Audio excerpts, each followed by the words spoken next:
Welcome back in study Guru 99 YouTube channel. ध्यान रखिएगा, पिछले वीडियो में हमने बेटा उदाहरण संख्या 8 सीखी थी। इस वीडियो में बेटा हम सीखेंगे उदाहरण संख्या 9। थोड़ा ध्यान से समझिएगा। अभ्यास 5.2 मतलब समझिएगा उसी के पहले का उदाहरण है।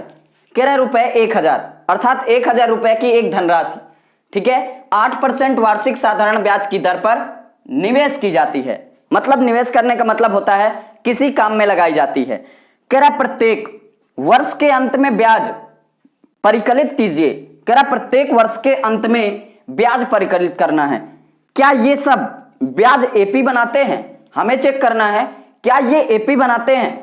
कह रहा यदि ऐसा है, ठीक है, तो इस तथ्य का प्रयोग करते हुए 30 वर्षों के अंत में ब्याज परिकलित करिए। मतलब हमें 30 वर्ष का यानी अंतिम 30 वर्ष का ब्याज परिकलित करना है। थोड़ा ध्यान से समझिएगा, ठीक है। सबसे पहले जो धनराशि हमें दी जाती है वो होता है बेटा मूलधन।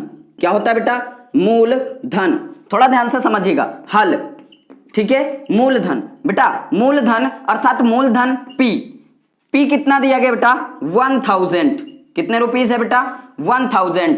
मेरी बात ध्यान से समझिएगा, कितने रुपए है बेटा? 1000 रुपीज। आगे देखिएगा, अगला पॉइंट कहा गया है, कह रहा है कि 8% वार्षिक ब्याज पर, मतलब जो दर दी गई है, मतलब जो क्या दी गई है बेटा? दर का मतलब जो रेट दिया गया है, यानी आर बराबर कितना है बेटा? 8%। कितना है बेटा? 8%।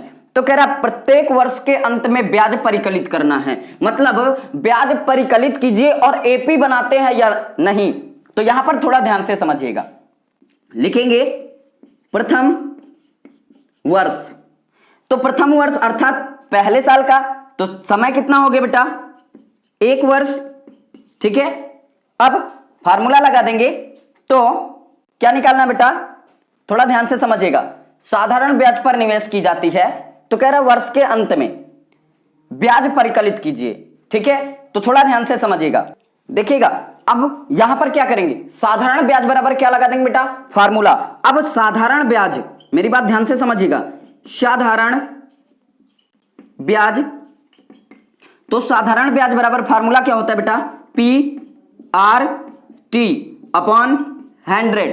मतलब समझिएगा, तो पहले वर्ष का साधारण ब्याज अर्थात P, तो 1000 मल्टीप्लाई कितना आ जाएगा बेटा? 1000 मल्टीप्लाई R, तो 8 मल्टीप्लाई T 1 अपॉन 100। 0 0 0 कट जाएगा, तो कितना आ जाएगा? 8 दामा कितना? 80। अर्थात पहले वर्ष का कितना आ जाएगा बेटा? 80।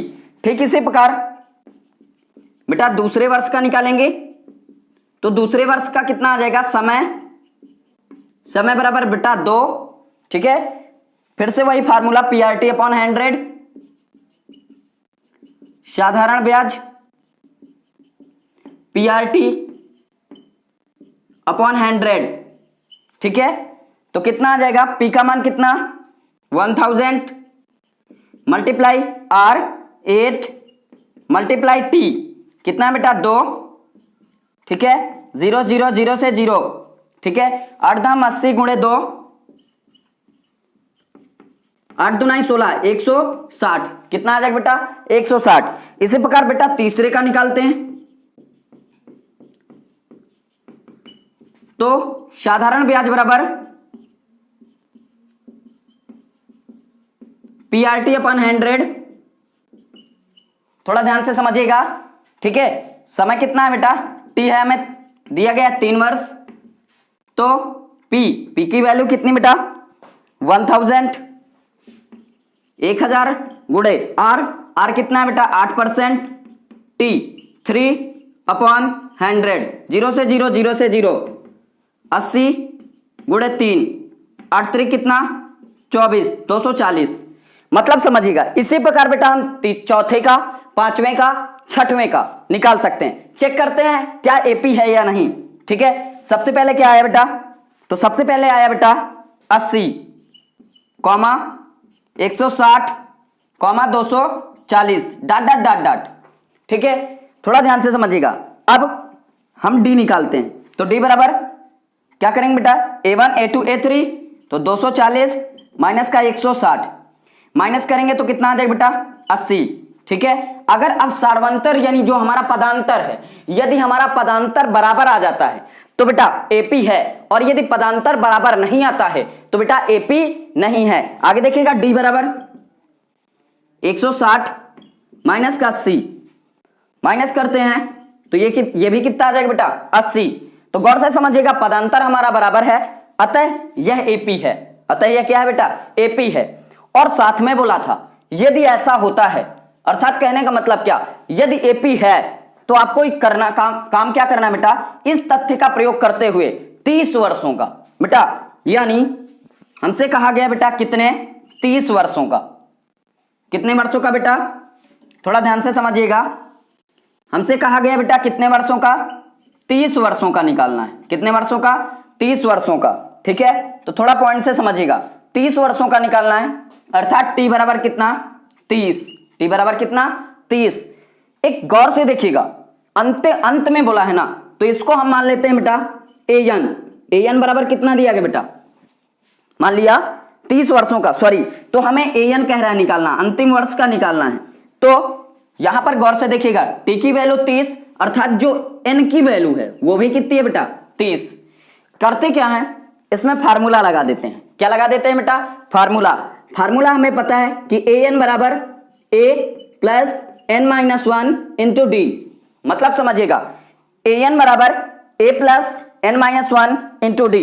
हल करते हैं तो आ जाएगा बेटा एन बराबर ए की वैल्यू कितनी है, तो ध्यान रखिएगा, अब सीरीज में चलते हैं, तो सीरीज में ए की वैल्यू कितनी है बेटा 80, कितनी है बेटा 80, प्लस एन की वैल्यू कितनी है बेटा, एन की वैल्यू 30, तो 30 माइनस का 1 इंटू डी की वैल्यू कितनी है बेटा 80। समझ में आया ना, ठीक है।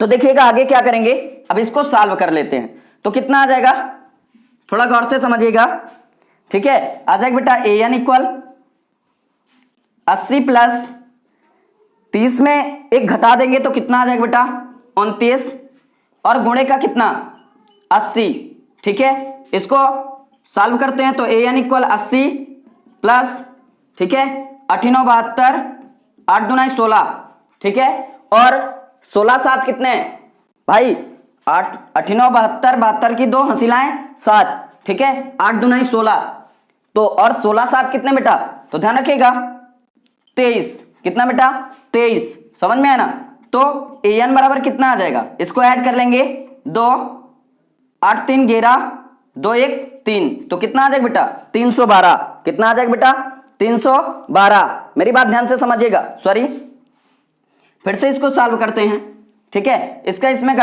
मल्टीप्लाई करा लेंगे तो कितना आ जाएगा बेटा 2320, कितना आ जाएगा बेटा 2320, ऐड कर देंगे, मेरी बात ध्यान से समझिएगा, जोड़ देंगे तो कितना आ जाएगा 0 8 2 10 3 1 4 और 1 ये 2, तो कितना आ जाएगा बेटा 2400, अर्थात जो हमारा एन आएगा, क्या बेटा जो हमारा एन आ जाएगा तो वो कितना आ जाएगा बेटा 2400, कितना आ जाएगा बेटा 2400।